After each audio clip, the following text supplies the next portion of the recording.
महर्षि उड़िया बाबा को भी एक उपासक ने प्रश्न किया था कि महाराज जी, मन कैसे रुके? तो उड़िया बाबा ने उत्तर दिया, नियम पालन से। यदि हम नियम पर दृढ़ रहें तो मन हमारा क्या कर सकता है? नियम तो परमात्मा देखता है। हम लोग नियम पर दृढ़ नहीं रहते, इसी से हमारे देश की दुर्दशा है। संध्या वंदन तक का नियम जाता रहा है। भजन करने के लिए नियम की बड़ी आवश्यकता। हाँ, बड़े नियम की आवश्यकता है। तो जैसे प्रातः काल से सायंकाल तक की हर व्यक्ति की अपनी एक दिनचर्या होनी चाहिए। ऐसा नहीं कि आज हम 4 बजे उठे, कल 7 बजे उठे, पर फिर मन को आप कंट्रोल नहीं कर पाएंगे। मन के लिए एक दिनचर्या होनी चाहिए कि हमको 10 बजे सोना है, 4 बजे उठ जाना है, तो फिर 4 से 4:15 नहीं होना चाहिए। 4 बजे उठ जाना, ऐसा नियम बना ले। और उठ करके हमको थोड़ी देर नाम जप करना है, थोड़ी देर हमें वाणी जी का गायन करना है, थोड़ी देर हमें ध्यान, एक अपनी दिनचर्या।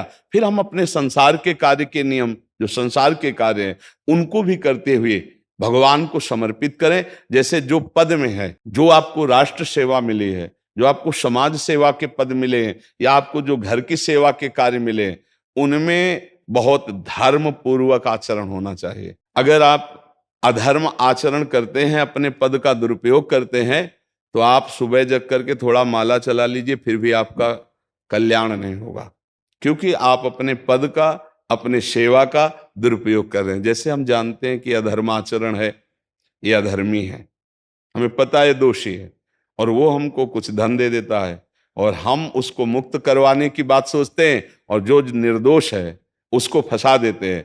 अब तुम चाहे जितना माला चलाने की कोशिश करो या दान पुण्य करो, वो तुम्हारा अधर्म आचरण, वो अधर्म का धन तुम्हें सतमार्ग में नहीं जाने देगा। नियम लेना चाहिए कि जिस पद में है, जिस धर्म में है, जिस कर्तव्य में है, चाहे कुछ भी हो जाए, हम अपने कर्तव्य से विमुख नहीं होंगे। जितना जप महान है, उतने कर्तव्य महान है। दोनों बातें समझना है। जब माला फेरा और इसके बाद बेईमानी, अधर्माचरण, इनका कोई नियम नहीं है कि हमें कैसे चलना है, तो वो माला काम नहीं कर पाएगा, क्योंकि उसका तभी सत्य भाव माना जाएगा माला जपला जब धर्माचरण है। धर्माचरण नियम से। बोले वो बड़े कट्टर नियम वाले हैं, उनको घूस नहीं, आप उनको भयभीत करके नहीं काम करवा सकते, प्रलोभन में काम नहीं करा सकते।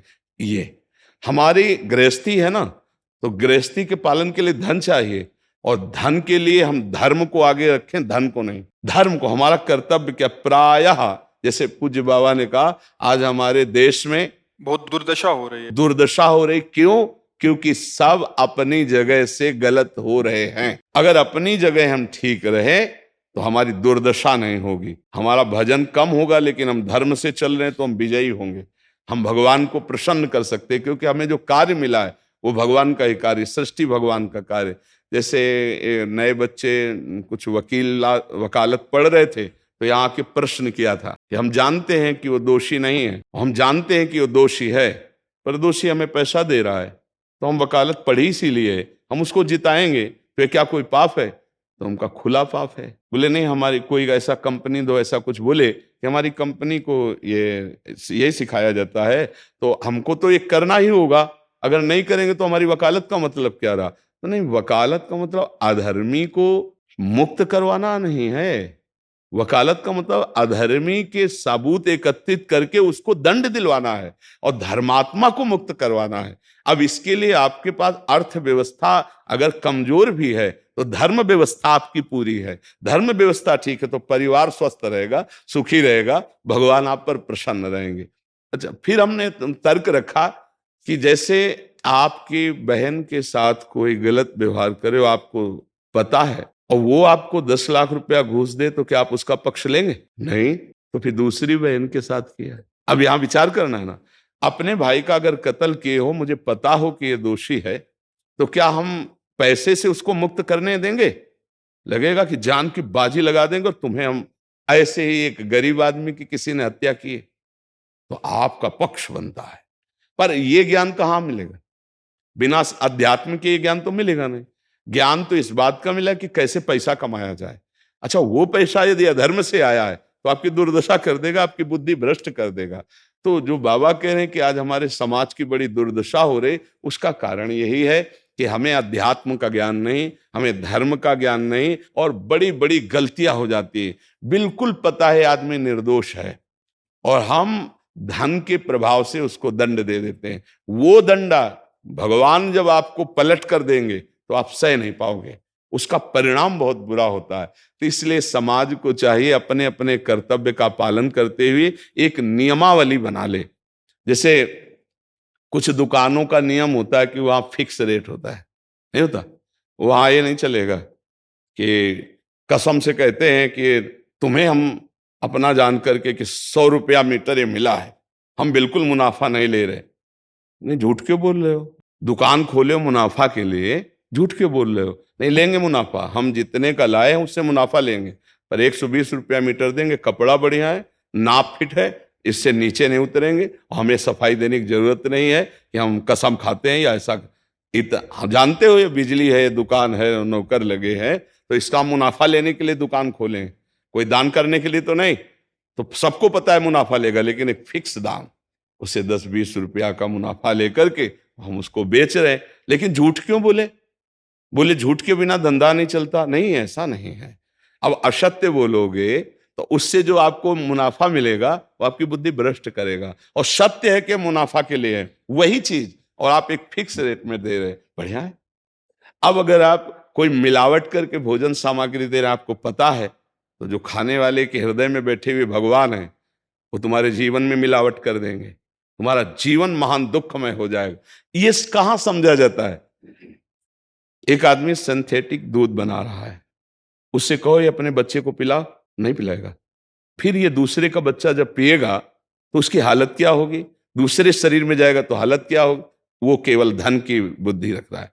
एक आदमी घी में केमिकल मिला रहा है, एक ऐसे अभक्ष्य पदार्थ मिला है, वो स्वयं नहीं खाएगा, लेकिन वो होटलों में भेजा जाएगा, हजारों लाखों लोग खाएंगे, बीमारी बढ़ेगी, उसको रुपया से मतलब है। ये चीज, ये दुर्दशा हर जगह धर्म का ज्ञान न होने के कारण फैल रही, नहीं फैल रही। एक मरीज बीमार है, असली दवाओं में पैसे ज्यादा है, नकली दवा लेकर के असली के दाम में बेच देना, उसको बिल्कुल फायदा ना होना।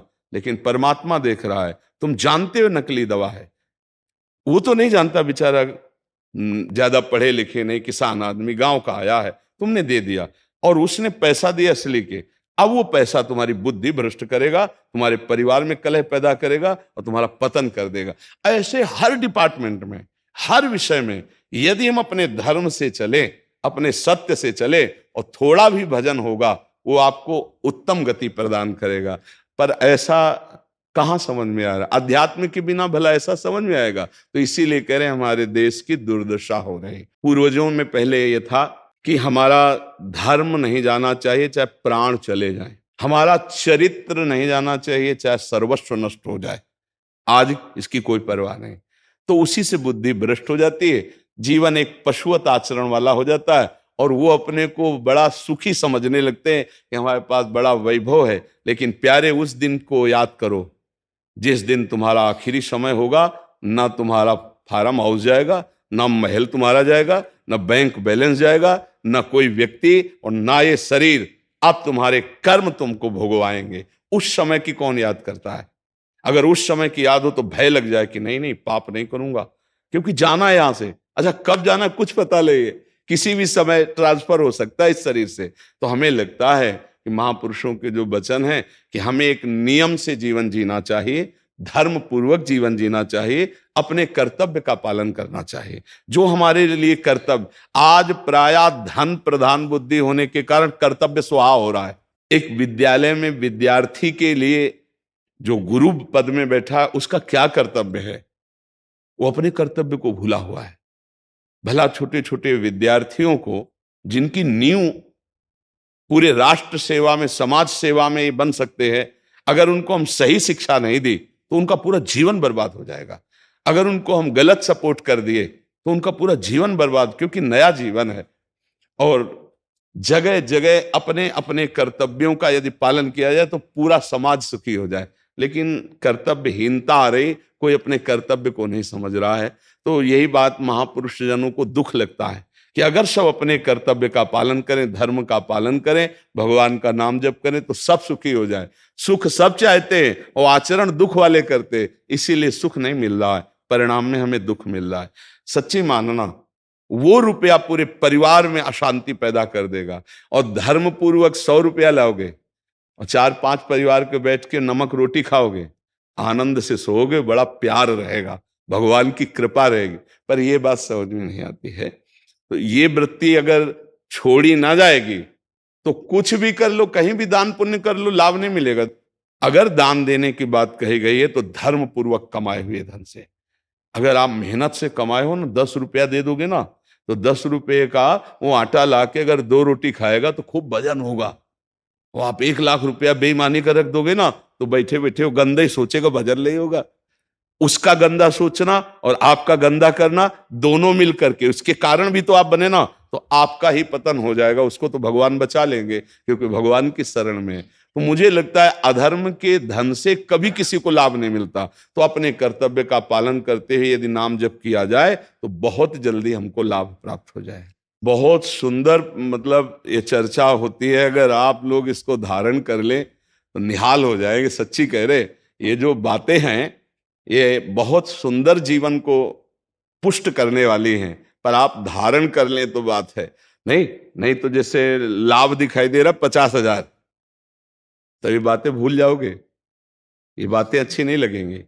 हे यार, बहुत बढ़िया काम घर में आएगा, पर हमारी ये बात ध्यान रखना, वो 50,000 घर में अशांति पैदा कर देगा। सच्ची मानना, आप धर्म से चलना, धर्म से चलोगे तो भगवान तुम्हारी रक्षा में रहेंगे। अधर्माचरण, देखो कैसी कैसी घटनाएं होती हैं। बढ़िया कार है, फिल्मी गाना लगाए चल रहे हैं, और वो एक्सीडेंट हुआ, आग लग गई, बाहर निकल ही नहीं पाए, वो अंदर ही जल गए। क्या हुआ? ये करोड़ों रुपए की कार भूंज दिया तुमको अंदर ही बैठाल के, धू धू करके आग लग गई, अंदर जल।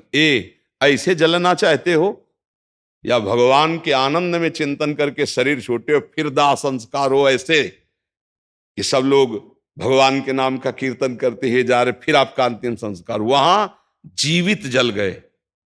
क्या हो सकता है? एक एक पल तुम्हारे कर्म का हिसाब होगा, एक एक सेकंड का।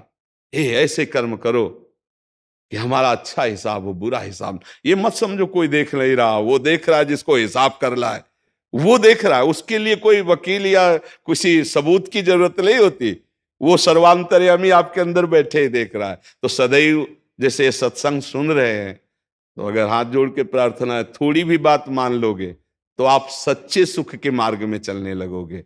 नहीं तो भाई बहुत गंदी हवा चल रही है, माया की बहुत गंदगी ऐसी फैल रही, कलिकाल है ना, कि ये बातें किसी को पसंद नहीं आती। वो बात बताओ कि हम कितना रुपया कमा ले, कैसे कितने भोग भोग ले, और वो अध्यात्म में नहीं है। आपको सच धोखे में मत रहना, अध्यात्म में है। जितना आप धर्म से चलोगे उतना सुखी होगे, और लोक में है जितना धन मिल जाएगा उतना सुखी माना जाएगा। लेकिन वो सुख नहीं है, वो चंद मिनट के लिए हाइलोजन की तरह जलेगा, फ्यूज हो जाएगा। और धर्मात्मा दीपक की तरह जलेगा, पर बहुत काल तक चलता रहेगा। इन बातों का चिंतन कीजिए, खूब नाम जप कीजिए और भगवान के भरोसे रहिए, गंदे आचरण मत कीजिए।